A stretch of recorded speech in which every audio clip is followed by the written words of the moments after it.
Продължавам с поредицата ни добър начин да отслабвате и поредното място отдавам на кардио упражненията или на кардиото като цяло.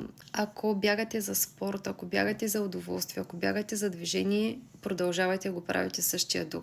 Но ако си мислите, че че това е единствения начин, по който вие може да отслабнете, сте много далеч от истината. По-добре добавете и вдигане на тежести. Независимо дали ще предполагам за повечето хора по-добре е първо да започнат от дома, вземете малко гирички или разни такива приспособления, които ще ви помогнат и ги добавете към вашето кардио, защото така ще започнете да градите мускул. Да, кардиото топи мазнини, хубаво, но ние имаме нужда не само да стопим и да отслабнем, но и да изградим, за да изглеждаме по-добре, нали така?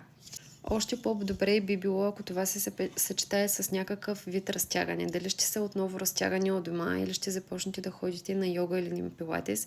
Знаете, в момента пилатес е много добре съчетан хем с разтягане, хем с дигане на тежести, така че това е един много добър вариант за загуба на тегло. Имайте предвид, че кардио упражненията, особено за начало, за хора с наднормено тегло, изобщо не се препоръчва, тъй като вие имате едно много интензивно натоварване върху вашите стави, което изобщо не е препоръчително, особено ако до вчера сте били тотално обездвижени, така че е по-добре да започнете с нещо друго или по-скоро да направите някакво съчетание между няколко неща, които да бъдат разумни за вас.